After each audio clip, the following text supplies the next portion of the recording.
Start करें बेटा? Yes ma'am. कितने 2 बच्चे आए हैं अभी? यस मैम, 3 लोग बाकी है, मैंने मैसेज कर दिया है उन्हें। ओके ओके, चलिए ठीक है।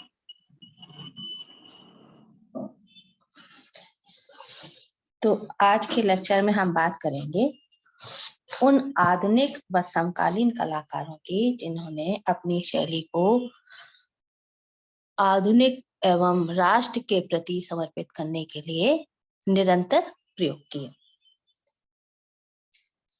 और अंत में लोक शैली से प्रेरित होकर उसी में रम गए, जिनमें यामिनी रॉय, नंदलाल बसु, एम.ए.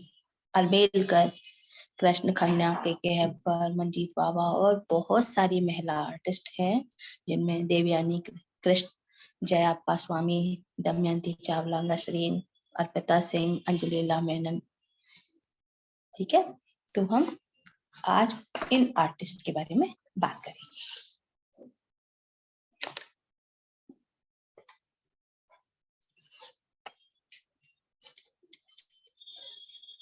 आधुनिक कला के उद्भव को किसी निश्चित तिथि में नहीं बांधा जा सकता।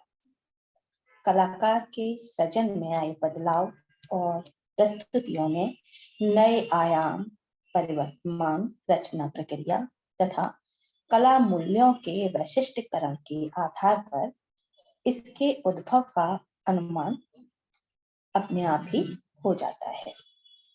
यह तो सार्वलौकिक सत्य है कि प्रारंभिक पश्चिमीकरण की आंधी से उबरकर भारतीय चित्रकारों ने या भारतीय कलाकारों ने अपनी जड़ों से जुड़ने की दृष्टि का समावेश हुआ या उसमें राष्ट्रीयता का भाव जो है उस समय उत्पन्न हुआ, जो देश में स्वतंत्रता के बाद दीर्घगामी हो गई। लोग आकारों के देशीपन में अपनी गरिमामयी चित्र भाषा की खोज करने लगे।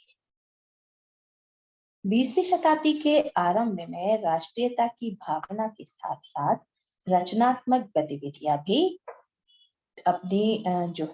अपनी गति को उन्होंने तीव्र कर दिया। कलकत्ता आर्ट स्कूल के प्राचार्य E.V. हेबल ने राजकीय कला विद्यालय के जो सिलेबस था, पाठ्यक्रम था, में प्राच्य कला को पहल देने की बात कही या उसे प्रमुखता देने की बात कही। भारतीय कला विभाग की ओर से अवनीनाथ ठाकुर को ये जो है कार्यभार सौंपा गया। 1907 में ओरिएंटल सोसाइटी ऑफ आर्ट की स्थापना हुई। 1910 में आनंद कुमार स्वामी की पुस्तक आर्ट एंड स्वदेशी का प्रकाशन हुआ, जिसने उन्होंने कहा कि यह हमारे राष्ट्रीय आंदोलन की कमजोरी है कि हम भारत से अधिक इंग्लैंड के उपनगरों को चाहते हैं या उन्हें अपनी प्रमुखता में रखते हैं, हम उन्हें आगे रखते हैं और स्वदेशी को एक राजनीतिक अस्त्र से अधिक हमारी कला और धर्म का स्थान आदर्श होना चाहिए।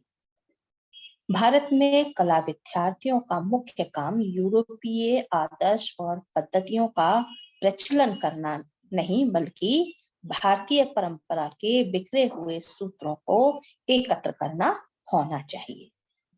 ये ऐसा समय था जब पश्चिमी और प्राच्य कला शैलियों के मध्य क्योंकि जो एक्सपेरिमेंट हो रहे थे उनमें एक द्वंद्व जैसी स्थिति उत्पन्न हो गई थी।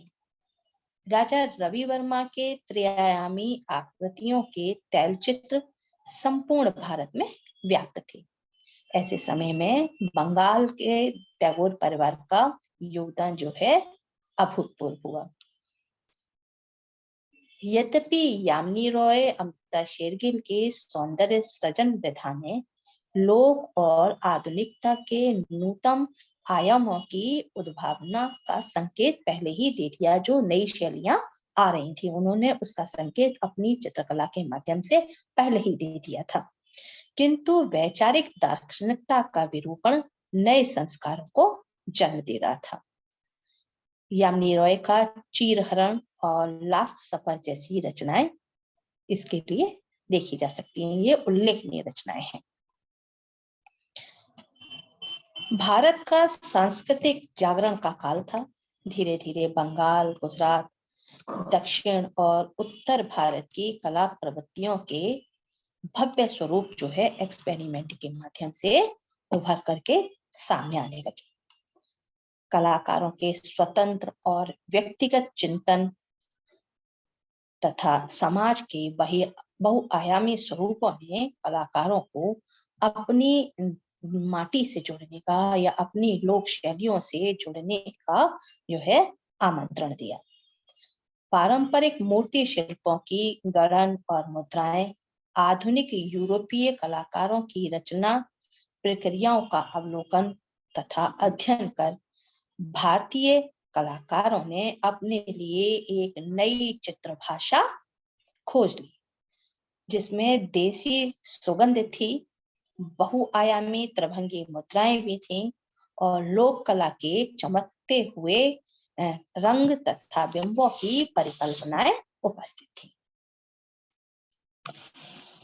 हुसैन आज भी पीढ़ी के शीर्ष पर स्थापित कलाकार हैं, जिन्होंने संघर्ष करके जंगलों, गांवों में घूमकर अपने लिए नए नए मानक तलाशे। धीरे धीरे आधुनिक कलाकारों ने यूरोपीय प्रभाव को पीछे छोड़ा और अपनी व्यक्तिगत निजी भाषा का जो है संप्रेषण किया।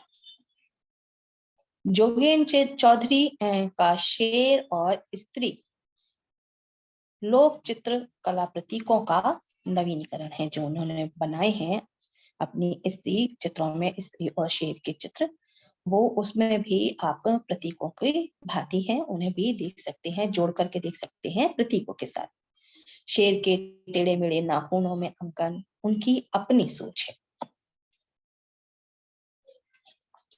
लोक और आधुनिक कला पर विचार करते हुए यह स्पष्ट है कि लोक कला के अंकन तो परंपरागत पीढ़ी दर पीढ़ी उसी रूप में अंकित होते रहते हैं, जबकि आधुनिक कला में नित्य नई सोच, लोकानुभव, आचार विचार तथा दर्शन के साथ कुछ नूतन तथा विलक्षण करने की आग्रह रहता है।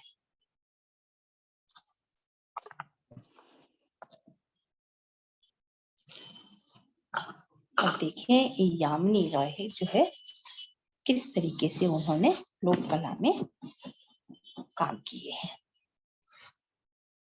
स्वतंत्रता के बाद बहुत से कलाकार भारतीय ग्रामीण नीतियों के प्रति संवेदन एवं जागरूक हुए। बंगाल के विष्णुपुर, मिदनापुर तथा काली घाट के पटचित्र, पंजाब, हरियाणा, उत्तर प्रदेश और राजस्थान में सांझी अहोई तथा दिवाली के समय पर बनाए जाने वाले जो रूपाकार थे, वो सब चित्रकला में प्रयोग किए जाने लगे। आधुनिक कला में लोक तत्वों को समाहित करने में जो शांति निकेतन के कलाकार थे, उन्होंने भी प्रयोग आरंभ कर दिए थे। भारतीय कला में बंगाल के अनेक कलाकारों ने इस समय जो अनुभव प्राप्त किए, जो एक्सपेरिमेंट किए, वो भारतीय चित्रकला में सिर चढ़कर बोलने लगे और अपने जो है उनकी जो रूपाकार थे उनको लोग पसंद करने लगे। यामिनी रॉय का जन्म 1887 में पश्चिम बंगाल के बांकुड़ा के वेलियातोर गांव में हुआ। यामिनी रॉय के पिता रामरतन राय एक आदर्शवादी कला प्रेमी तथा धनी जमींदार थे। पढ़ने लिखने के लायक हो गए तो यामिनी रॉय को कलकत्ता के स्कूल ऑफ आर्ट्स में एडमिशन दिलाया गया। स्वतंत्र रूप से चित्रांकन करते हुए उन्होंने अपनी निजी शैली का निर्माण किया तथा रेखाओं और रंगों में अपनी पहचान बनाई। तत्पश्चात आधुनिक तथा बंगाल के पुनरुत्थान की कश्मकश के मध्य उन्होंने अपनी ही जो गांव की जड़ें थी, मिट्टी की जो जड़ें थी, उनसे ही प्रेरणा ग्रहण करने का प्रयास किया। अर्थात नवजीवन में व्याप्त परंपराओं से प्रेरणा प्राप्त कर चित्र जगत को अमूल्य धरोहर से समृद्ध किया। यामिनी रॉय की कला का बांकुरा क्षेत्र की जीवंत लोक कला के साथ गहरा और सीधा संबंध है। यद्यपि कलकत्ता कला विद्यालय के तत्कालीन प्रधानाचार्य श्री ईवी हेवल ने, जो कला प्रशिक्षु थे, उनको दृश्य कला के क्षेत्र में भारतीय परंपराओं का अनुसरण करने की सलाह दी थी, जिन्हें वे पाश्चात्य कला सिद्धांतों से कहीं अधिक समृद्ध कहते थे। किंतु युवा यामिनी रॉय को गुरुदेव रविंद्रनाथ ठाकुर के 1934 के एक भाषण ने बहुत अधिक प्रभावित किया। इस भाषण में रविंद्रनाथ ठाकुर ने भारतीय कलाकारों से आह्वान किया था कि वे विदेशी कला सिद्धांतों को त्याग दें तथा स्वदेशी कला में छुपे हुए व्यापक संभावनाओं की तलाश करें और अपनी जड़ों से जुड़ते हुए अपने स्वयं के अस्तित्व की पहचान करें, उसे स्वयं खोजें। यामिनी रॉय ने लोक जीवन को अपनी कला का ध्येय बनाया और ऐसी कृतियों की सर्जना की जिसमें सही मायनों में भारतीय कला अपने जातीय लोक धर्मी स्वरूप में खिल उठी। यामिनी रॉय ने वीरभूमि, मिदनापुर, हुगली, मुर्शिदाबाद, वर्धमान तथा बरमुरा के पटुओं, लोक कलाकारों, मिट्टी के खिलौनों तथा काली घाट के चित्रों से प्रेरणा ली और अंत में अपनी एक मौलिक शैली का विकास कर दिया। यामिनी रॉय के मन पर ग्रामीण विशुद्ध रंगों की गहरी छाप दिखाई देती है। इस रचन शक्ति के पीछे लोक कला की अद्वितीय सहजता है तथा अपने अंदर मौलिक आकारों की एक अनुभूति है। रंगों के उपयोग में यामिनी रॉय मर्मज्ञ थे। यद्यपि उन्होंने कुछ सीमित ही रंगों का, जो प्राइमरी रंग कलर्स हैं, उन्हीं का प्रयोग किया है। विशिष्ट विषयों को ही लिया है उन्होंने अपने चित्रों में, जहां एक ओर संथाल की महिलाओं, बंगाल की गृहिणियों, ग्रामीण चरित्रों को उकेरा है, वहीं प्रचलित पुराख्यानों में भी उनकी गहरी रुचि जो है दिखाई देती है। उनके विषयों को देख करके हम समझ सकते हैं कि जो धार्मिक विषय हैं, उनकी धार्मिक विषयों में भी कितनी अधिक रुचि थी। जैसे कृष्ण, गोपी, शिव, राम, सीता आदि। उनके कुछ चित्र जैसे नाविक, 3 स्त्रियां गाय के साथ, कृष्ण, स्त्री, ईसा मसीह, क्रॉस, ईसा मसीह का अंतिम भोजन, क्रूसिफिक्शन, संथाल नृत्य आदि आधुनिक कला के जो चित्र हैं वो लोक कला से प्रेरित हैं और अद्वितीय स्थान जो है रखते हैं। यह सब यामिनी राय की शैलीगत विशिष्टता की उपलब्धियां ही हैं, वरन उनके साधारीकरण, ज्यामितीय तथा विशिष्ट रंगों के प्रयोग के पीछे लोक कला का प्रभाव तथा उसके चित्रों में जो साधारीकरण है वो बाल सुलभ की तरह दिखाई देती है। दिल्ली की आधुनिक कला को राष्ट्रीय वेदिका तथा कई अन्य व्यक्तिगत तथा सार्वजनिक भारतीय तथा विदेशी संग्रहालयों में उनकी अनेक पेंटिंग्स जो है रखी हुई है तथा उनकी पेंटिंग्स का प्रदर्शन लंदन तथा न्यूयॉर्क में हो चुका है। यामिनी रॉय भावी कलाकारों के लिए अत्यंत महत्वपूर्ण स्थान रखते हैं, क्योंकि उन्होंने लोक कला से प्रेरणा पाकर परंपरा के अत्यंत व्यक्तिनिष्ठ तरीके से या व्यक्तिगत तौर पर चित्रकला को एक नवीन को प्रदान किया है और सार्वभौमिक किंतु सार्थक कला को स्थिर तथा शांतमय बनाया है। आरंभिक दौर में अपनी अस्मिता को लोक कला के माध्यम से खोजने वाले कलाकारों में यामिनी रॉय का विशेष महत्व है। 1972 में जब वे 85 वर्ष के थे तो उनका निधन हुआ। तब तक वे कई हजार चित्र निर्मित कर चुके थे। ये चित्र विश्व के अधिकांश संग्रहालयों में उपस्थित हैं। यामिनी रॉय के बंगाल के लोक नाट्य चित्र यात्रा पर दृश्य बनाने का काम भी किया है। साथ ही साथ लोक कला की हरिपाल लेन में स्थित एक रंगीन काठ खुदाई के छापे खाने में काठ खुदाई का काम भी किया है। यामिनी रॉय ने कला में नूतन नवीन प्रयोगों और विविध परीक्षणों द्वारा विभिन्न देशीय शैलियों को या प्रभावों को अपनी कला में आत्मसात कर उसे अत्यंत सौंदर्य प्रदान किया है। विराट प्रकृति के असंख्य तत्वों को बटोरकर एकत्र करके अनेक अभिप्रायों की व्यंजना करता हुआ यह कलाकार अगम्य सृष्टि के रहस्य तथा जीवन के मूलभूत अर्थों को अपनी चिरंतन कला में अमर कर देना चाहता है।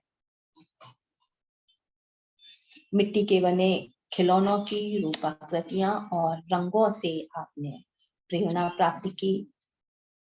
उनके घर में आज भी मिट्टी के पात्र दैनिक जीवन के प्रयोग में आते हैं, जिन पर अनेक आलेखन बनाए हुए हैं।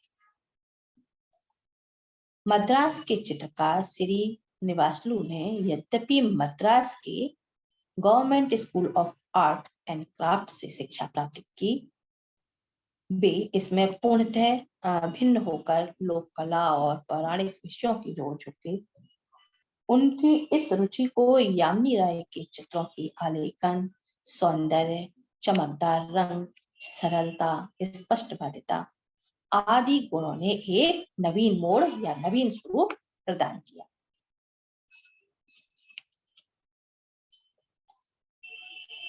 लोक कलाकारों में काम करने का तरीका बहुत ही स्वाभाविक तथा अद्यतन भाव से चित्र बनाने का होता है, किंतु यामिनी रॉय लोक कला की चित्र भाषा के सिद्धांतों तक अत्यंत अचेतन भाव से और अपनी बुद्धि का प्रयोग करते हुए सूक्ष्म विश्लेषण करते हुए इस जगह पर पहुंचे थे। नंदलाल बसु ने भी लोक कला के ऊपर बहुत काम किया। उनके चित्रों में भी हम लोक कला के दर्शन कर सकते हैं। 20वीं शताब्दी में नंदलाल बोस का भी बहुत बड़ा स्थान था। उन्होंने आत्म बलिदान, लगन तथा धीरतम श्रम से अपनी कला को वह रूप प्रदान किया जो आज तक उनको जनमानस में जिंदा रखे हुए है। नंदलाल बोस की कला प्रतिभा बाल्यकाल से ही मुखरित हो उठी थी। सभी लोग पहचानने लगे थे कि इसके अंदर एक कलाकार जन्म ले चुका है। आपकी प्रारंभिक शिक्षा खड़गपुर तथा दरभंगा में हिंदी माध्यम से हुई। आपको चित्रकला की प्रेरणा अपने माता पिता तथा आसपास के परिवेश में ही प्राप्त हो गई, जिसमें कुम्हार, लोहार, बढ़ई आदि कारीगर जो है सम्मिलित थे। चाक पर बने बर्तन, खिलौने तथा अन्य घरेलू सामान जिन्हें कुम्हार अपने सरल औजारों से एक नवीन रूप प्रदान करता था, नंदलाल को वो अत्यंत आकर्षित करते थे, अत्यंत प्रभावित करते थे। वे उन कार्यों को देखने और समझने की चेष्टा करते थे।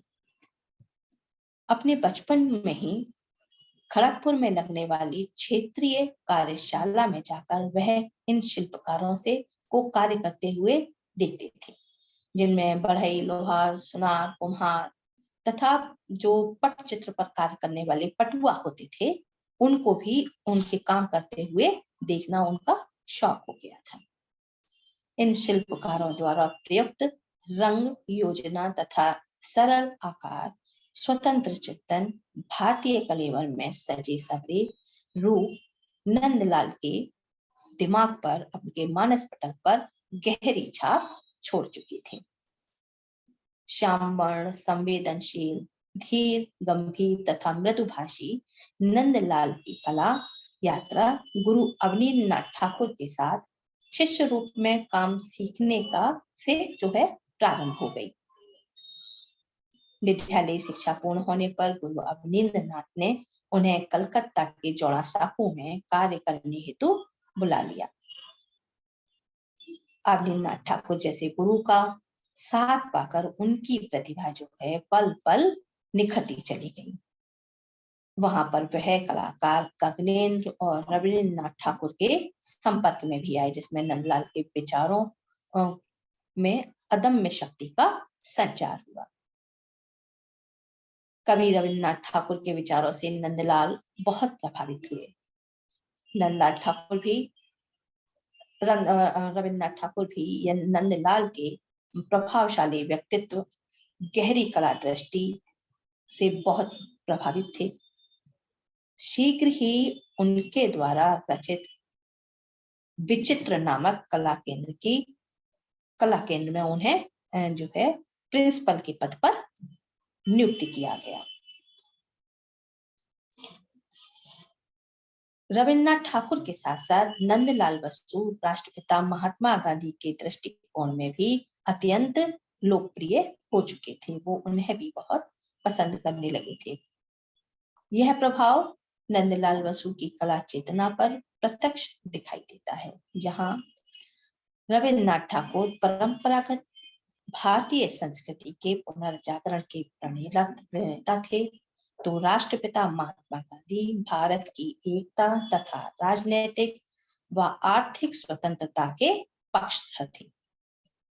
इन दोनों के ही संपर्क में आने पर उन्होंने अपनी कला में भारतीय संस्कृति तथा परंपरा की अक्षुण्ण धरोहर को सतत प्रवाहित किया। रीति रिवाजों की गहरी छाप जो है उनके कामों में दिखाई देती है, उनकी कृतियों में दिखाई देती है। नंदलाल लोक भावना एवं सामुदायिक चेतना के पक्षधर थे। आपसी सहयोग के साथ कार्य करने की दृष्टि से उन्होंने शांति निकेतन में निवास करते हुए विभिन्न पर्व, त्योहार तथा अन्य अवसरों पर कलाकारों तथा विद्यार्थियों के साथ मिलकर के जो है कलाकृतियों का सृजन किया। कला के अनन्य साधक के रूप में नंदलाल बसु निरंतर नवीन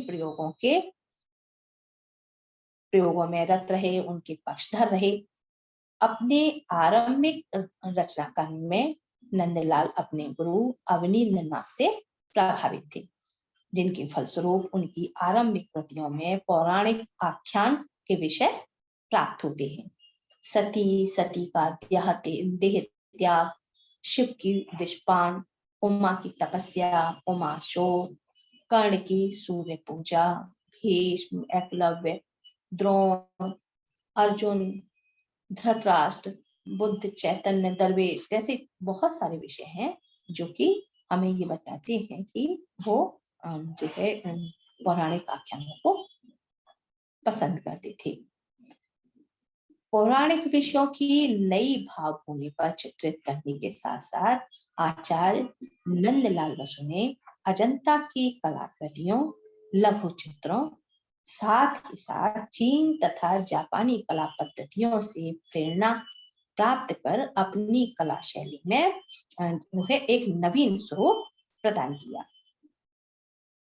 गुरु अवनींद्रनाथ के प्रभाव से मुक्त होकर अधिकतर चित्र अपारदर्शी जल रंग अर्थात टेम्परा शैली में चित्रित किए गए थे।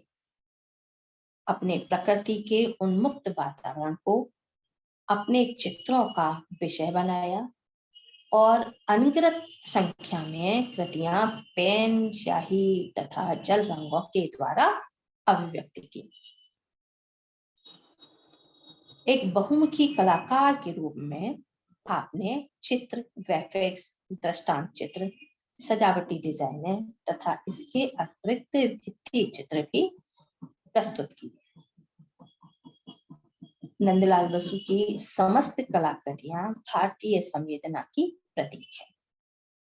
उनके चित्र जहां कला के सैद्धांतिक पक्षों की व्याख्या करते हैं, वहीं नवीन सृजनात्मकता के धूर्तक है, जो उनकी कला को नवीन दिशा प्रदान करती है। जिस प्रकार चीनी, जापानी, यूनानी भारत की विभिन्न कलाधाराओं का अध्ययन किया, उसी प्रकार विभिन्न लोक कला की धाराओं को भी उन्होंने आत्मसात किया और इन सभी अपने जो कर्म थे, उनकी जो एक्सपेरिमेंट थे, उनमें भी आप उनकी जो शैलियों का अध्ययन है वो हमें स्पष्ट दिखाई देता है। नंदलाल एक सजग कला सजग थे, कलाकृतियों का निर्माण करते थे। राष्ट्रपिता महात्मा गांधी के आह्वान पर नंदलाल बसु ने राष्ट्रीय जनजागृति की कार्यधारा में एक सजग एवं कुशल कला साधक के रूप में अपना योगदान दिया।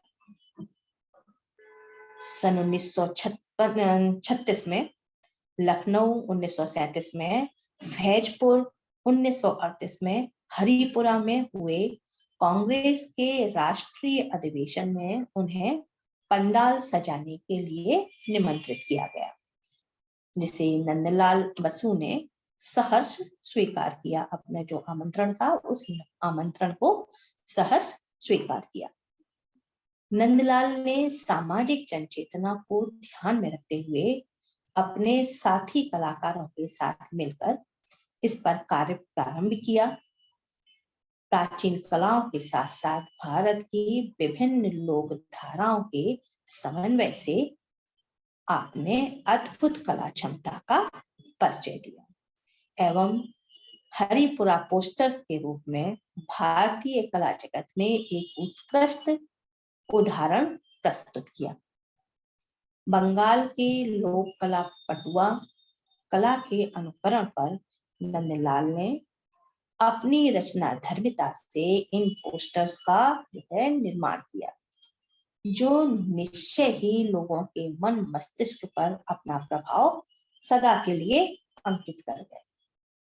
इसमें उन्होंने संथाल जाति तथा ग्रामीणों की सहज व सरल जीवन शैली को चित्रित किया तथा बिक्री के लिए पंडाल के आसपास की दुकानों पर रख दिया, जिनकी कीमत 4 आने से लेकर के 6 आने तक थी, जिसे आसानी से कोई भी खरीद कर ले जा सकता था। हरिपुरा पोस्टर्स की शैली एवं विषय वस्तु को लेकर नंदलाल बहुत ही अधिक सजग थे। उन्होंने इस कार्य के लिए ग्रामीण जनता के मध्य अपना जो है सारा समय उस समय व्यतीत किया उनको बनाने में एवं उनके सुख दुख में सहभागी बने। तभी वह उनकी आंतरिक संवेदनाओं को कुशलता के साथ कलात्मक अभिव्यक्ति में प्रस्तुत कर पाए। कर्म व्यस्त ग्रामीण जीवन एवं शिल्प दक्षता को उन्होंने इन पोस्टर्स में चित्रित किया। ग्रामीण जीवन की संपूर्ण झांकी लोक शैली में उन्होंने रचनात्मकता के साथ प्रस्तुत करी। इस कार्य से उनकी ख्याति और भी अधिक चारों ओर फैल गई। नंदलाल ने लगभग 80 पोस्टर्स का जो है निर्माण किया, जो 2 फुट लंबे तथा 2 फुट चौड़े आकार में निर्मित थे। उनके सहायक कलाकारों ने ऐसे विद्यार्थियों ने मिलकर उनकी पुनरावृत्ति की और लगभग 400 पोस्टर्स का निर्माण किया। हस्त निर्मित कागज पर बनाए गए तथा इनमें स्थानीय रंगों को प्रयुक्त किया गया। इन पोस्टर्स को मुख्य स्थल पर तथा मुख्य दरवाजों पर संपूर्ण पंडाल पर वितरित करके या सजा करके उन्हें लगाया गया था, ताकि प्रत्येक आने वाले व्यक्ति के साथ साथ प्रेस की नजर भी उन चित्रों पर पड़े। नंदलाल ने स्वयं लिखा कि पट चित्रण शैली का अनुकरण करते हुए हमने बहुत संख्या में इनका निर्माण किया है और उन्हें सभी मुख्य स्तरों पर प्रचारित किया है। चटक रंग, सरल रेखांकन, सामाजिक विषय वस्तु पर आधारित इन पोस्टर्स को गहरी काली बलवती रेखाओं में अंकित किया गया है। लोक जीवन, लोक रूप, लोक शैली की सुंदर धारा इन पोस्टर्स में दिखाई देती है। टेम्परा पद्धति में चित्रित यह पोस्टर्स अपने आकर्षक रंगों एवं शीघ्रता पूर्वक तुलिका घातों से बनाए गए हैं। इनमें शिकारी हैं, संगीतज्ञ हैं, गाड़ी चलाने वाले हैं, बढ़ई, मोची, सुनार, बुनकर, ग्रामीण कार्यों में महिलाएं तथा पशु पक्षियों का चित्रण अंकित है। संथाल जाति की सहज सरल जीवनचर्या सहज रूपों में इन चित्रों में प्रस्फुटित हुई है। हर पोस्टर अपने आप में कलात्मक विभिन्नता लिए हुए निर्मित किया गया है, परंतु उन सभी चित्रों में भावात्मक एकता जो है दिखाई देती है,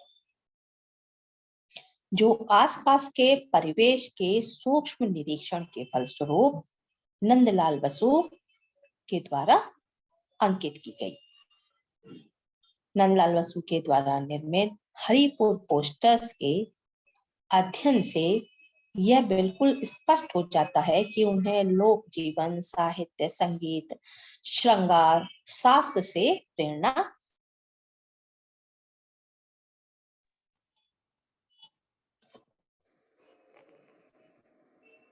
यामिनी रॉय के बाद में एक नाम आता है शैला ऑर्डन का।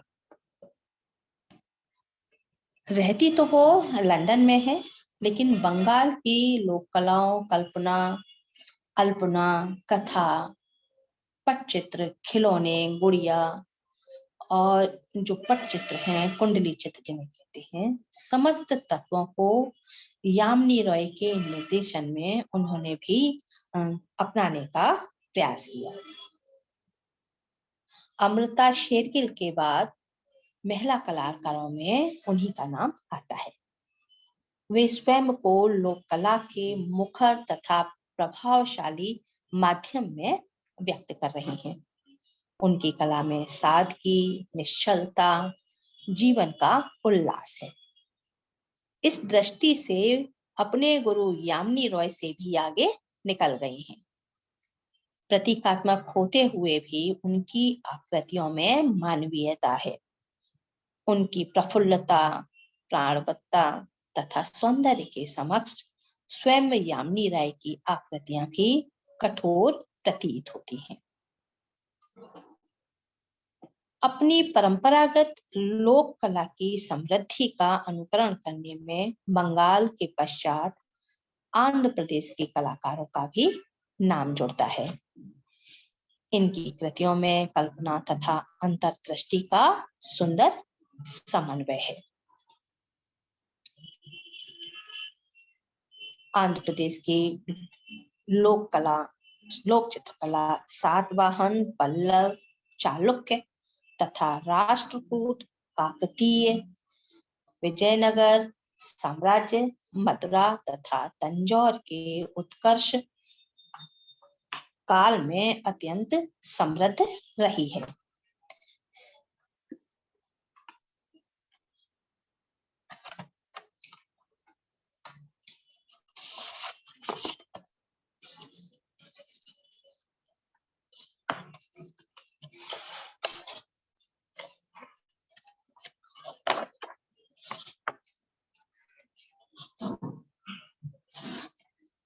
एम.ए. अलमिलकर, आप मुंबई के प्रसिद्ध लोक कलाकारों में से हैं।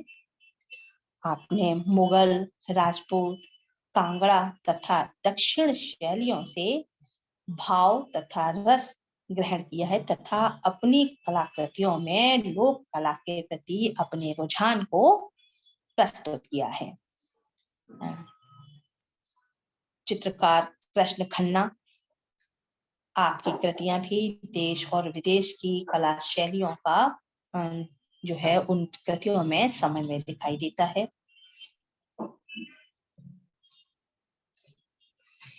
कानपुर के कृष्ण खन्ना नव्यवादी कलाकारों में सबसे आगे हैं। विषय चाहे इनकी कृतियों का कोई भी हो, पर सभी पर दक्षिण शैली का प्रभाव जो है इनकी कृतियों पर दिखाई देता है। कलाकार के हेबर, जिनका की स्थान मूर्धन्य कलाकारों में है, उनकी लोकप्रियता का कारण शैलीगत नवीनता तथा उसके विभिन्न प्रयोग है। रेखाओं की बारीकी विशेष रूप से आकर्षित करती है। विवाह उत्सव, लोक जनजीवन पर आधारित उनके चित्राकृतियां हैं। आकृतियां भी लोक शैली से साम्य रखती हैं। मंजीत बाबा, आप भी लोक कला से बहुत प्रभावित हैं। आपका जन्म धूरी पंजाब में हुआ। पंजाब से जुड़े होने के कारण उनकी आकृतियां पौराणिक या ऐतिहासिक प्रसंगों की याद ताजा करती हैं। कुछ चित्र आपके मिथिकीय भी हैं।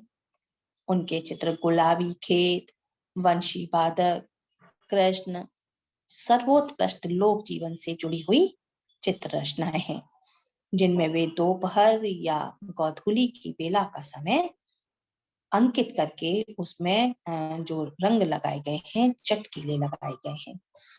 उनकी मुद्राएं यह प्रभाव प्रमाणित करती हैं कि लोक कला में जिस प्रकार छोटी छोटी आकृतियां बनाई जाती हैं, उसी प्रकार बाबा ने भी अपनी आकृतियों का गठन जो है किया है।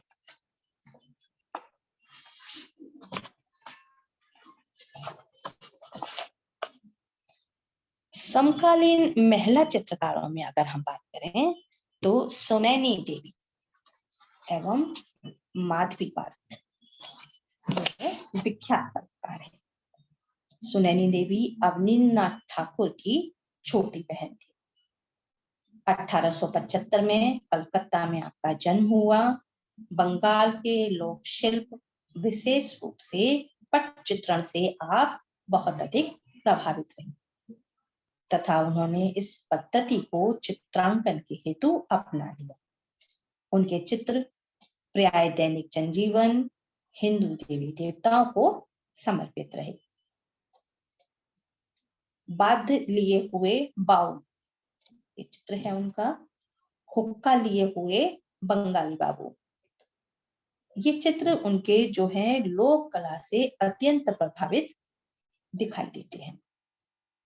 हिंदू देवी देवताओं में भगवान कृष्ण, देवी लक्ष्मी, अर्धनारीश्वर, उमा सती का ग्रह त्याग आदि उनके उत्कृष्ट जो है चित्र है। लक्ष्मी तथा ग्वालिन आदि चित्रों में अनुपात रहित कृतियां निर्मित की गई हैं। उनमें आभूषणों का गठन और जो पात्रों का अलंकरण है, वो सब लोक कला की याद दिलाते हैं। उनमें स्पष्ट रूप से लोक कला की छाप जो है दिखाई देती है। सुनैनी जी ने चित्र निर्माण हेतु कभी भी कोई पेंसिल स्केच नहीं किया था। वे स्वयं कहती थी कि मेरे चित्र में पेंसिल की कोई रेखा नहीं है। रंग और तूलिका से ही सारे चित्र अंकित किए गए हैं। सुनैनी जी ने समतल जनरंगों से ही चित्र सृजित किए, जिनमें प्राय नारंगी, भूरा, नीला, पीला, मटमैले तथा स्लेटी रंग का प्रयोग किया था। उन्होंने कुछ कृतियों में पृष्ठभूमि में उन कृतियों की पृष्ठभूमि में मुख्याकृतियों को समान रूप से जो है अंकित किया है। उसके बाद बाहरी रेखांकन द्वारा मुख्याकृति को पृष्ठभूमि से अलग कर दिया है। आपके चित्रों में विषय है अत्यंत सरल हैं तथा जो उनके चित्रों का जो अंकन शैली है वो भी अत्यंत सहज है। लोक चित्र, लोक गुण प्रधान अलंकरण आपके चित्रों की विशिष्टता है।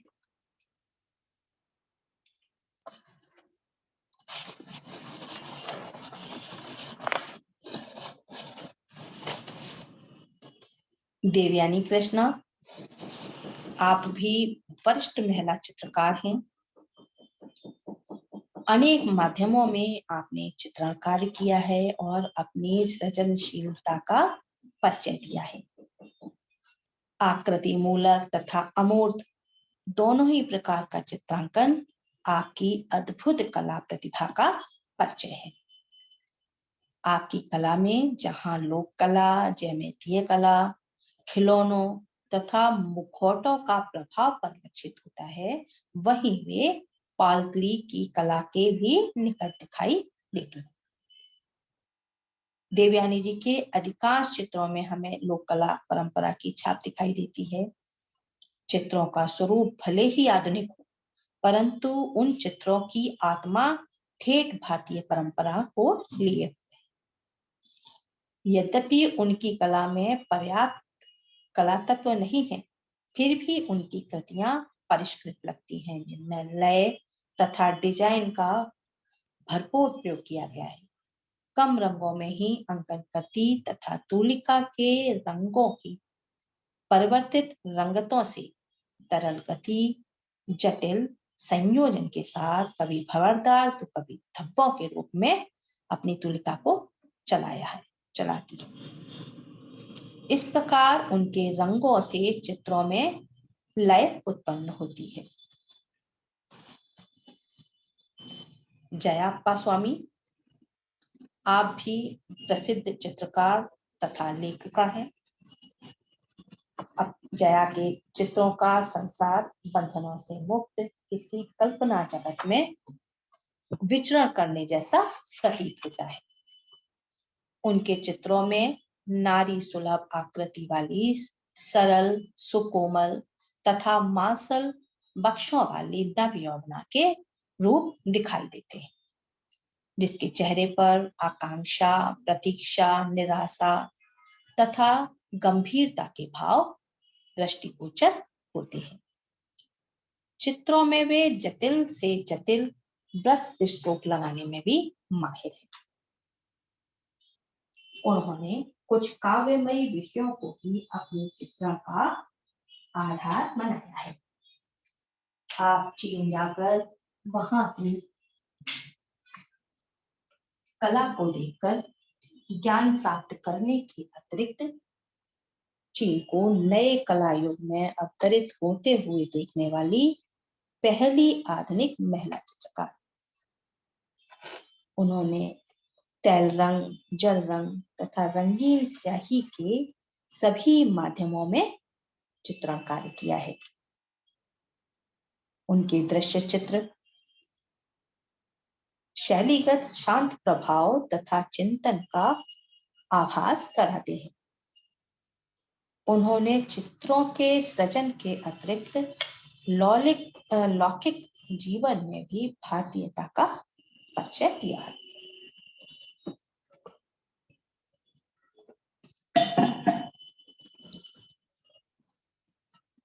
नेक्स्ट चित्रकार है दमयंती चावला। दमयंती चावला ने मूर्त एवं अमूर्त दोनों ही विधाओं में कार्य किया है। आपके चित्रों में रेखाओं का भी अत्यंत महत्व है। रंगों को ब्रशों के बड़े बड़े स्ट्रोक्स में लगाया गया है, जिसमें आत्म चित्रण में काम किया है। उनके बाद के कार्यों में शांति, निश्चिंतता तथा प्रकृति से उनके चित्रों में संबंध दिखता है। नशीन मोहम्मदी, आप भी लोक कला में शैली में काम करने वाली महिला चित्रकार हैं। विशुद्ध रूप से रेखा, रंग, छाया प्रकाश तथा टेक्सचर का प्रयोग सूक्ष्म रूप से कला में करने वाली प्रथम आधुनिक भारतीय महिला चित्रकार आप कही जा सकती। उन्होंने अमूर्त, अभिव्यंजनावादी दृश्य चित्रों का रंगों से भरपूर चित्रण किया है। उनके आरंभिक चित्रों के आकार इंद्रिय संबंधी होते थे, जिन्हें काली और सफेद शाही या रेखांकन के द्वारा बनाया गया था। चित्रों की रेखाएं ज्यामितीय आकार वाली होती थी तथा उनमें विशुद्ध स्थापत्य कला के तत्व जो है वो उपस्थित होते थे।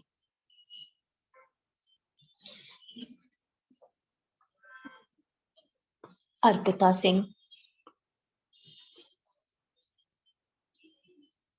सिंह ने भी भिन्न भिन्न प्रकार से चित्रण कर बहुमुखी प्रतिभा संपन्न आधुनिक महिला चित्रकार के रूप में जो है देश विदेश में ख्याति प्राप्त की है। उन्होंने भी आकृति मूलक तथा अमूर्त चित्रण के साथ साथ बाल कला पर आधारित अपनी कृतियों की सृजना की है। उनकी बाल कला पर आधारित कृतियां किसी स्कूल के बच्चों की भांति ड्राइंग की कॉपी पर बनी हुई आकृति की तरह होती है।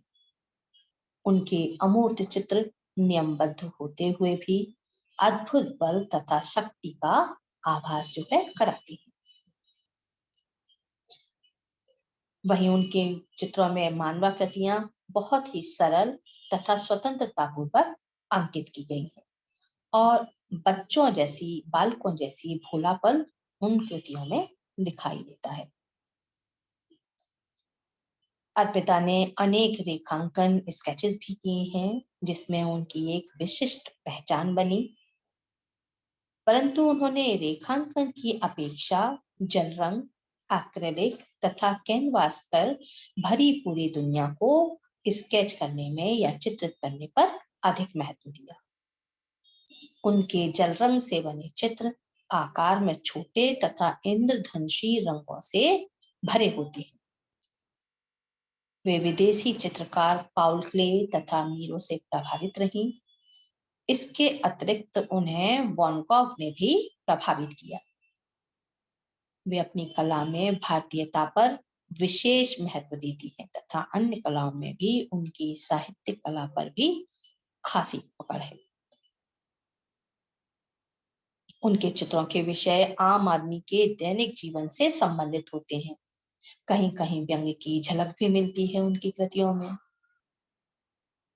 उनकी कृतियों में सदैव आंतरिक भावों को व्यक्त करती हुई वे नजर आती हैं। उन्होंने सदैव खुद को अपनी चित्राकृतियों में अनुभव किया है। उनके अपने चित्रों में स्वयं को चित्रित भी किया है। आरंभ में उन्होंने काले सफेद रंग तथा बाद में नीले हरे रंगों को भी प्रदान की। उनके अधिकांश चित्र स्त्री चित्रण पर आधारित है। उन्होंने स्त्रियों से संबंधित विषयों पर ही बल प्रदान किया है या उन्हीं को अधिक अपने चित्रों में महत्व प्रदान किया है तथा घर एवं बाहर की दुनिया को उन्होंने एक ही फलक पर सपनों की भांति उकेरा है। अपने चित्रों के माध्यम से उन्होंने समाज के नकारात्मक पहलुओं को भी उजागर करने का प्रयास किया है। उनके चित्रों के विषय शहरी जीवन से लिए गए हैं तथा शहर में दिखने वाली चीजें जैसे बिंदु, चिड़िया, बतख, फूलों की टोकरी, झंडे, खेलने का सामान, बंदूक, कार, हवाई जहाज, ऐसी अनेक चीजें जो है उनके चित्रों में दिखाई देती है। अन्य कलाकार एक अंजलि ला मेनन भी हैं।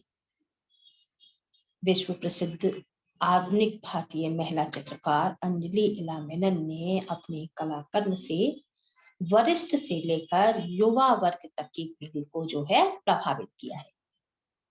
उनकी कृतियां आकृति मूलक परिपक्वता धारण किए हुए दिखाई देती हैं, जिनमें यथार्थ तथा दुख का बोध कराने का प्रयास किया गया है।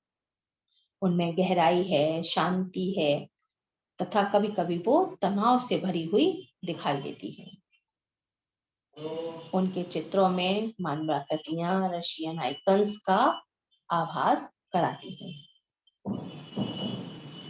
कहीं कहीं पर किसी किसी चित्र में बाइजेंटाइन का भी प्रभाव देखने को मिलता है। वे अपने चित्रों में खुद को जोड़कर देखती हैं, कभी चित्र में ये आभास कराती हैं कि ये सारे जो विषय हैं वो मुझसे ही संबंधित हैं। और कहीं कहीं उन्होंने अपने चित्रों में स्वयं को भी अपने पात्र के रूप में, खुद उन अपने चित्रों में एक पात्र के रूप में उपस्थित दिखाई देती है। अंजलि जी का आंतरिक स्वभाव कुछ कुछ उदासीपूर्ण, चिंताग्रस्त तथा विषादपूर्ण भी दिखाई देता है। ये रेखांकन मुश्किल से ही करती हैं तथा अधिकांश चित्र ब्रश के द्वारा ही रंग लगाते हुए पूर्ण करती हैं। चित्रों में वे रेखा की अपेक्षा रंगों के मिश्रण से जो भाव उत्पन्न होता है उसे महत्व प्रदान करती। रंगों की कई परतों में जो है पात्र दिखाई देते हैं, जिनमें कि एक के ऊपर कई परतें लगी हुई नजर आती। उनकी कृतियां उनके स्वप्न कथाओं का परिणाम तथा प्रमाण है।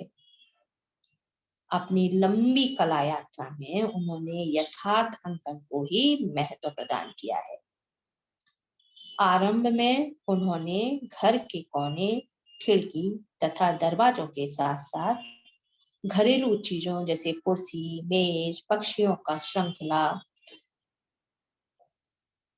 दरवाजा, कौवा, स्टोरीज ऑफ द सी, दरबा कलान, लैंडस्केप, मालाबार आदि जैसे विषय जो हैं उनके चित्र प्रमुख हैं। इन सभी चित्रों में उन्होंने साधारण तथा स्तरीय वस्तुओं, साधारण लोग जैसे मछुआरा, कुर्सी, चारपाई, पतंग, कौआ, ऐसे विषयों को लेकर के चित्रांकन किया है तथा पृष्ठभूमि में अपने चित्रों में प्राकृतिक दृश्यों को गहरे रंग से अंकित किया है। रंगों के माध्यम से अपने चित्रों में अनोखा प्रभाव उत्पन्न करने वाली वे ऐसी महिला चित्रकार हैं जिनकी ख्याति राष्ट्रीय तथा अंतरराष्ट्रीय कला जगत में एक महंगे सृजनशील आधुनिक भारतीय चित्रकार के रूप में है। अनेक कला प्रेमियों तथा कलाविदों की आज वे प्रथम मार्गदर्शक एवं प्रेरणा स्रोत हैं।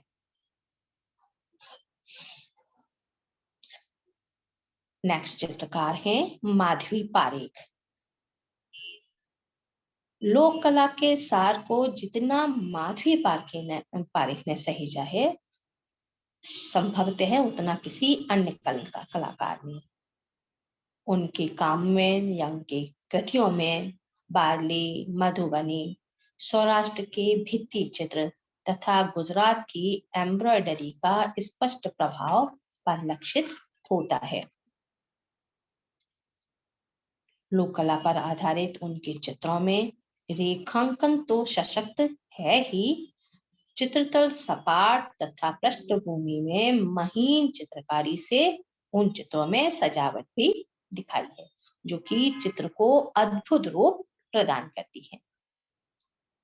चित्र की पृष्ठभूमि के सुंदरीकरण में वे अनेक कला तत्व जैसे बिंदु, जाली, आकृतियां तथा हल्के रंगों द्वारा छोटी छोटी आकृतियों का उनमें अंकन करती है।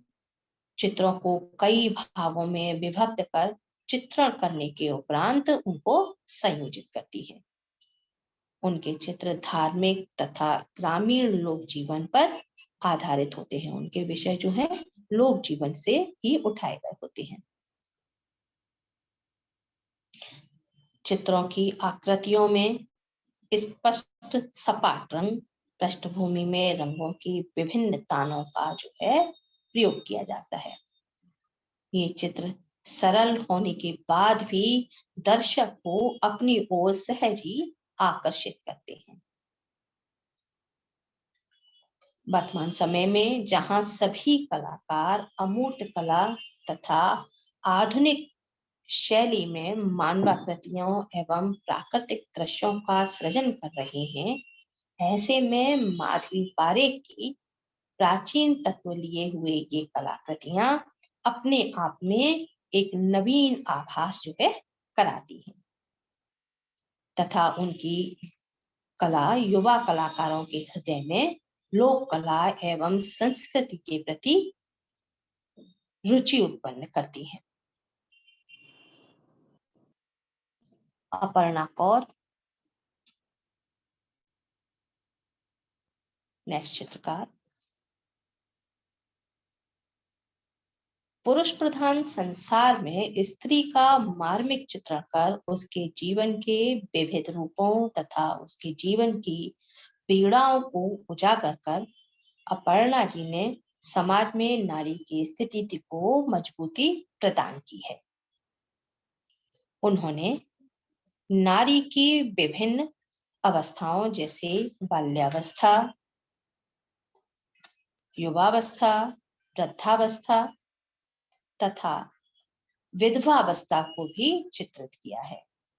धरती, आकाश तथा जल को एक साथ उन्होंने चित्रतल पर एक साथ एक बार में लाने का प्रयास किया है।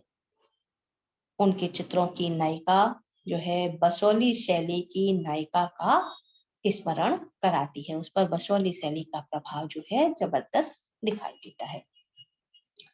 ये बहुमुखी प्रतिभा संपन्न कलाकार हैं जिन्होंने कैनवस पर चित्रण करने के अतिरिक्त भित्ति चित्रण, इंस्टॉलेशन का भी आयोजन किया है। एक तरफ ये विशिष्ट इंस्टॉलेशन कलाकार के रूप में पहचानी जाती हैं, तो वहीं दूसरी ओर इनके चित्रण में भी जो है निरंतरता बनी हुई है, लगातार चित्रण कार्य कर रही है। नार्योचित व्यवहार वाले उनके चित्रों में women in interior, word goes on,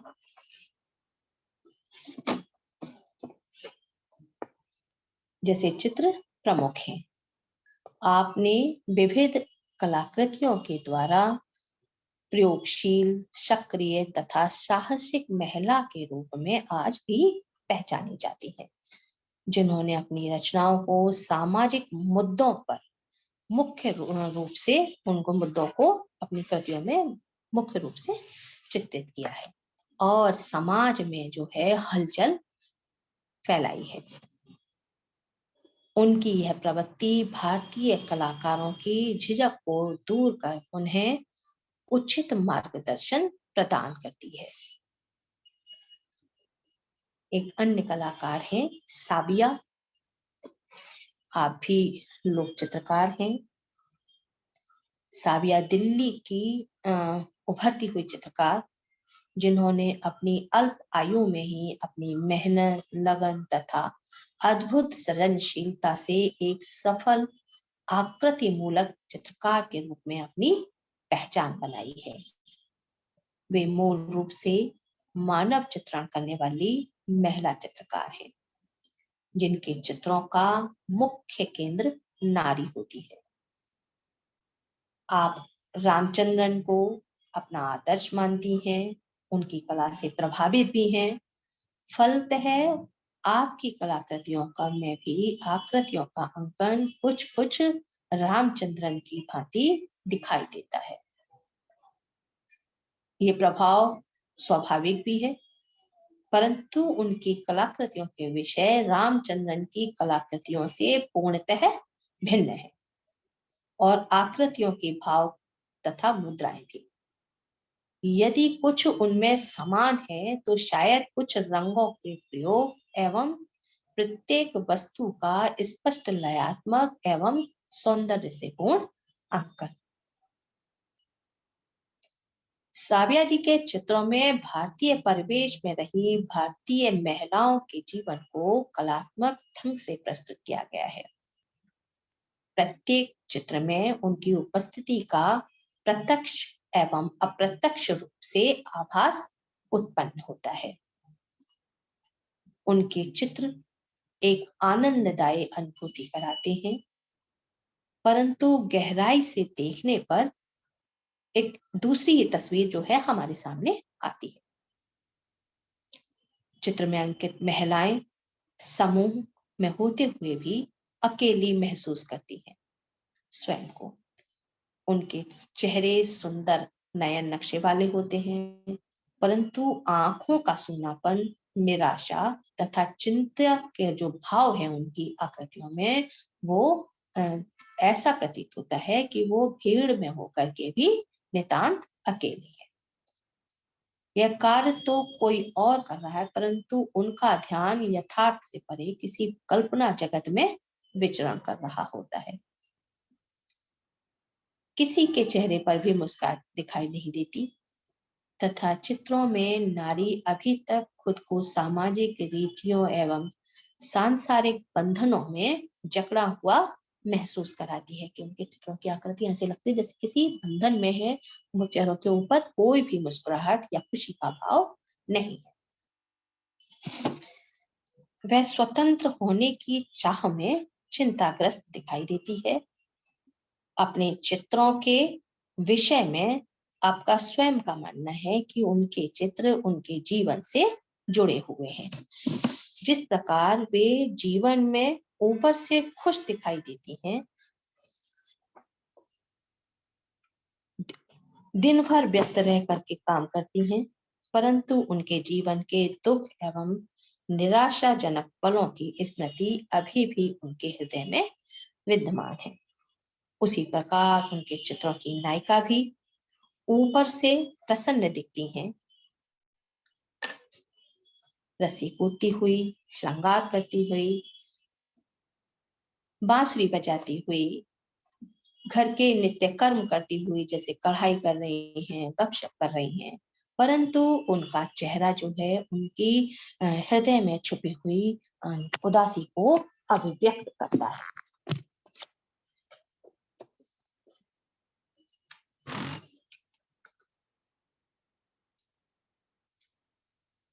एक अन्य चित्रकार हैं संतोष कुमार जी। समाज में व्याप्त सामाजिक एवं राजनीतिक असमानताओं को दर्शाने का आपका अपना नजरिया है। आपका जन्म 1962 में हुए। आपने अंग्रेजी में स्नातक दरभंगा से किया। 1990 में बड़ौदा से ललित कला में स्नातक किया। उसके बाद अपने गांव में रह करके, बिहार में रह करके पारंपरिक कार्य जो है करना जारी रखा। उनका सबसे प्रसिद्ध चित्र जो है कृष्ण सीरीज है। उनके कई चित्र संग्रहालयों एवं संस्थागत संग्रहों में रखे हुए हैं। 2016 में जयपुर साहित्य सम्मेलन में ओजस कला के पुरस्कार से आपको सम्मानित किया गया। इनके चित्र पारंपरिक तथा समकालीन कला से मिले जुले जो है उन पर दिखाई देते हैं। उनमें दोनों प्रभाव देखा जा सकता है, लोक कला का, और लोक कला को समकालीन कला के साथ उन्होंने एक ऐसी शैली को विकसित किया है जिसमें दोनों ही प्रभाव जो है दिखाई देते हैं, जो मधुबनी कला को एक नवीन रूप प्रदान कर रहे हैं। संजू दास जी के चित्रों में भी मधुबनी कला दिखाई देती है। आपने मधुबनी में काम किया है, बल्कि उनके चित्रों में आधुनिकता का अधिक समावेश दिखाई देता है। 1972 में दरभंगा के कमरौली गांव में आप पैदा हुई संजू। पटना आर्ट कॉलेज की आप छात्रा रही हैं। 1955 में रविंद्र दास जी से आपका विवाह हुआ। उनकी फिर आपकी कलाकृतियों में जो है प्रभाव दिखाई देने लगा। आधुनिक और समकालीन कलाकारों के संपर्क में आने से उनकी कला में जो परिवर्तन आया, उससे उनकी कला को एक नया आयाम और गति मिली। मधुबनी कलाकार भारती दयाल जी आधुनिक चित्रकार हैं। आपकी कलाकृतियों में भी जो है लोक कला, पारंपरिक कला का संयोजन दिखाई देता है। 1961 में उत्तर बिहार के दरभंगा जिले में जो है समस्तीपुर जगह स्थान है, उस जगह आपका जन्म हुआ। आपकी उच्च शिक्षा विज्ञान विषय को लेकर के हुई। आपने एमएससी किया। 1984 में आपने मधुबनी को से प्रभावित होकर के अपने चित्रकार में उसे शामिल किया। आपके सर्वश्रेष्ठ चित्रों में राधा कृष्ण का प्रेम, लालसा तथा शांति का अद्भुत समन्वय जो है देखने को मिलता है। 2006 में आपके कृतियों के लिए आपको भारत का राष्ट्रीय पुरस्कार जो है उस समय आपको प्रदान किया गया। एक अन्य चित्रकार हैं अविनाश करण। आप भी बिहार के युवा कलाकार हैं। आपने मधुबनी लोक चित्रकला को अधिक ऊंचाइयों पर ले जाने का प्रण भरा है। आप राटी गांव से हैं। हिंदू विश्वविद्यालय के ललित कला विभाग में आपने अध्ययन किया है।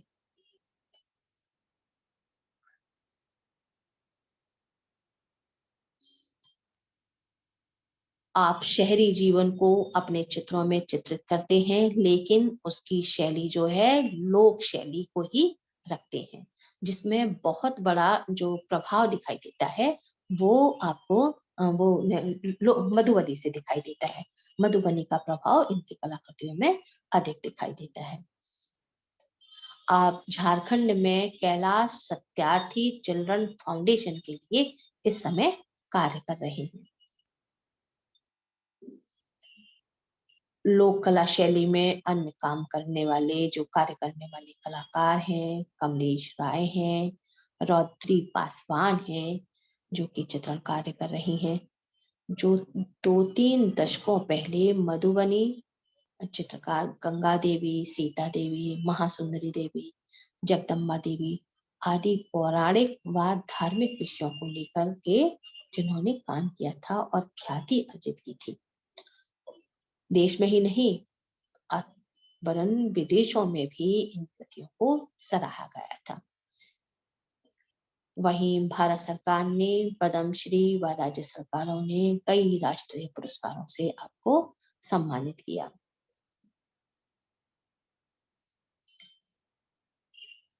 वहीं समकालीन कलाकारों ने मधुबनी लोक कला का जो रूप परिवर्तित किया है, उसमें कुछ कलाकार विषयों का भी परिवर्तन कर मधुबनी की लोक भावना का सम्मान करते हुए अपने कार्य को जो है अंजाम दे रहे हैं। लेकिन कुछ कलाकार उसके विषय, रूप, भावनाओं को परिवर्तित कर मधुबनी चित्रकला को समाज के सम्मुख प्रस्तुत कर रहे हैं।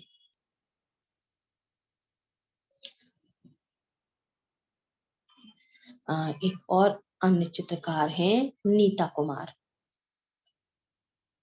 Lucknow art college of arts में लखनऊ की आप अध्यापक थी। आपने वहीं से ललित कला में स्नातक एवं स्नातकोत्तर की जो है डिग्री प्राप्त की थी।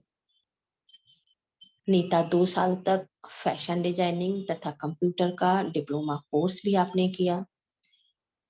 वे इसी महाविद्यालय में चित्रकला की प्राध्यापक थी। अपनी अत्यंत व्यस्त जिंदगी में भी आपने मौलिक सृजन किया तथा गांव से जुड़ी रही। अपने छात्रों के बीच और जिन जगहों पर जाकर के कलाकृतियां करती थी उन गांवों में अत्यंत लोकप्रिय थी। समय समय पर आपके चित्रों की जो है प्रदर्शनी होती थी। आपके जो पति थे वो भी एक सरल एवं विनम्र मूर्तिकार जीवन साथी धर्मेंद्र कुमार थे, जो अत्यंत आपके जीवन में सहयोगी सिद्ध हुए। नीता की कलाकृतियों में गहरी छाप जो है लोक कला की दिखाई देती है। अपने जीवन में नीता को अनेक पुरस्कार तथा सम्मान प्राप्त हुए। उनके अनेकों चित्र भारत के कई प्रमुख स्थलों पर संग्रहित हैं।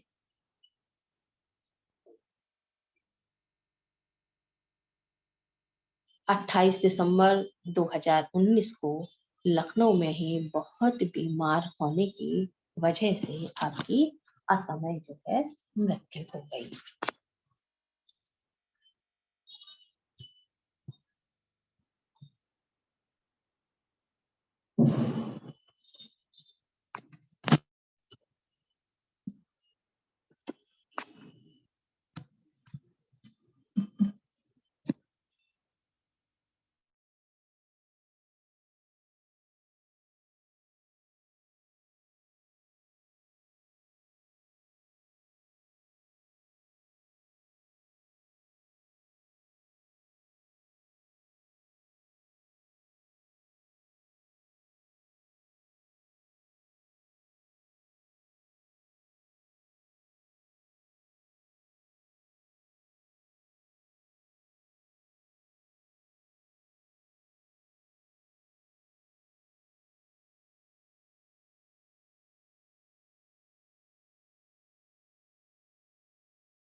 हेलो।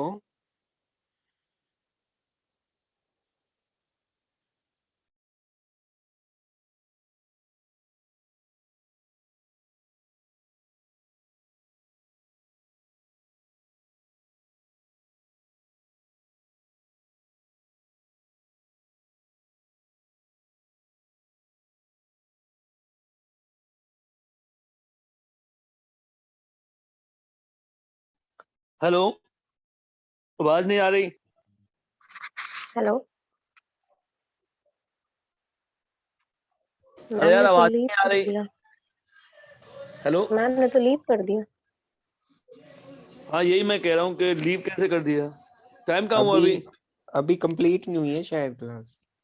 अरे वो ऐसा है, नेटवर्क नेटवर्क इशू रहा होगा। प्रॉब्लम। हाँ, नेटवर्क का प्रॉब्लम। पहले आवाज गया फिर लीव हो हम्म। गई। Sunil sir, Sunil sir class चल रही है। सालवी मैम को कॉल करो। वंदना मैम का नंबर नहीं है मेरे पास। लो मैं करता हूँ।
क्षेत्र में आपको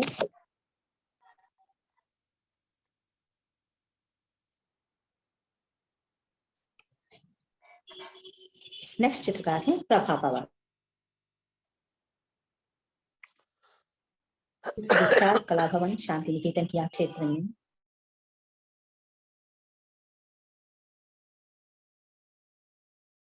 बाल्यावस्था से ही लगा था। कल्पना के क्षेत्र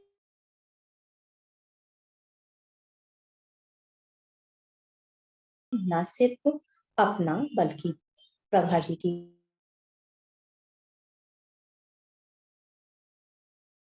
में शांति निकेतन का जो है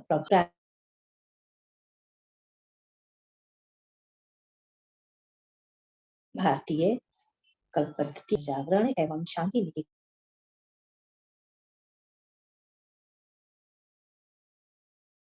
स्थापित करने का श्रेय श्री सभी कलाकारों को है।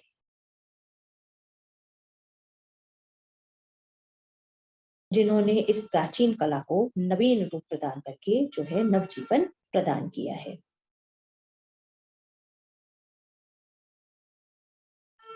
इसका स्पष्ट प्रमाण से देखा जा सकता है।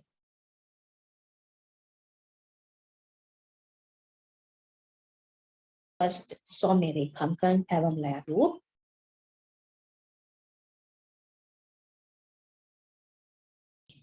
उनकी अल्पनाएं विभिन्न रंग जो खड़िया राम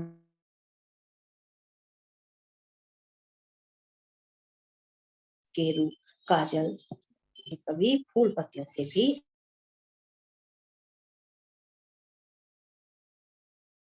अल्पनाएं जैसे बनाई के प्रमुख प्रतीकों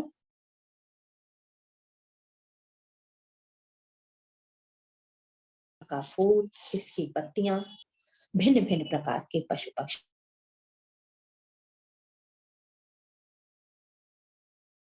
मानव आकृतियों, बेल बूटों आदि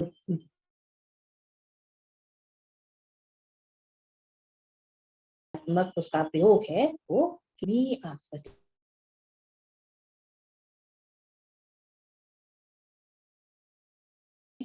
प्राकृतिक वस्तुओं का कल्पना में नवीन नवीन प्रयोग की।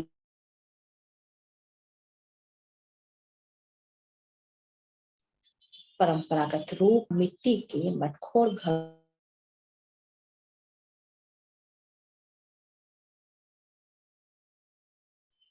उनके ढक्कनों पशुकृतियों को सफेद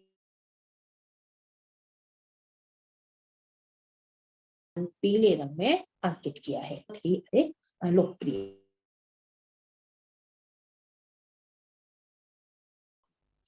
नृत्यगत मोर मुरली को भी इनके चित्रों में देखा गया है।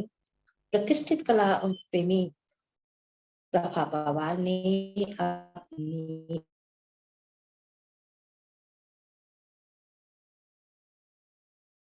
के लिए परंपरागत वस्तुओं के साथ साथ लकड़ी, हार्डबोर्ड, यहाँ तक कि कैनवस पवार के जो चित्र हैं उनमें परंपरागत तथा लोक रूपों का में नई नई विधाओं को भी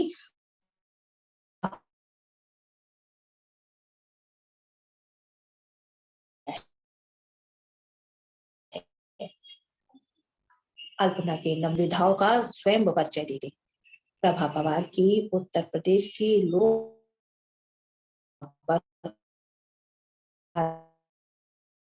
आधारित पुस्तक में उन्होंने व्रत पर्व त्योहार से संबंधित भित्ति चित्र को संयोजित किया है।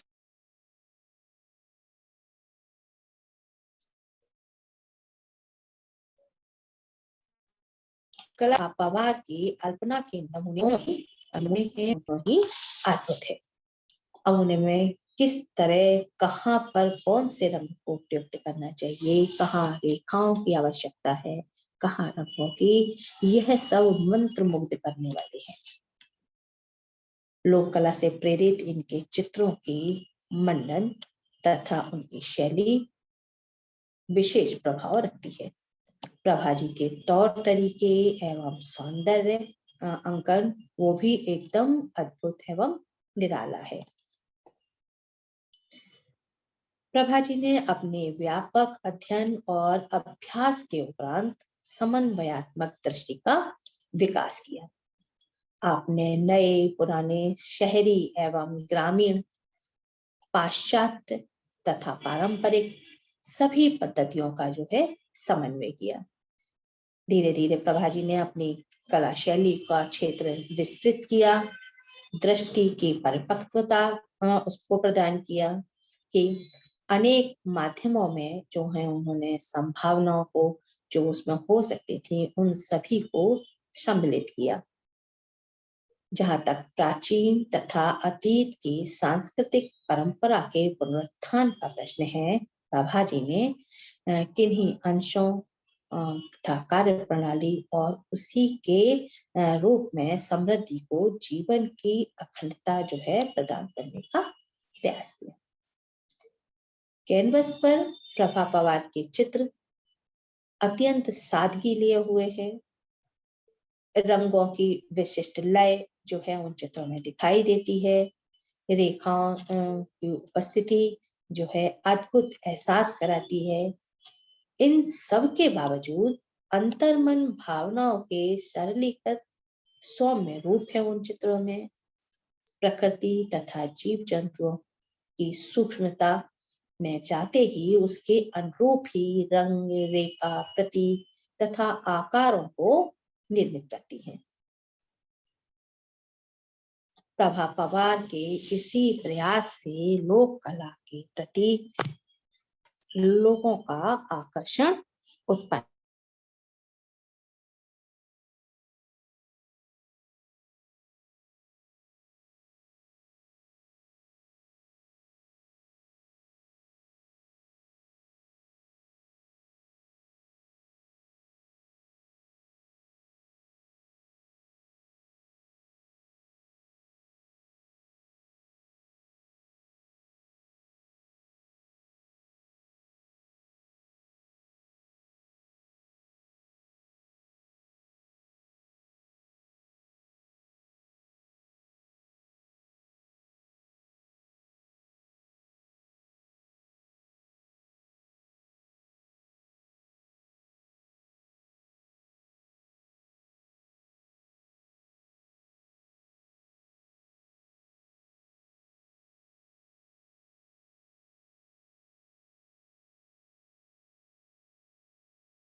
कुछ भी सुनाई नहीं दे रहा है। मैम लीव हो गया है शायद, नेटवर्क प्रॉब्लम आ रहा है सर।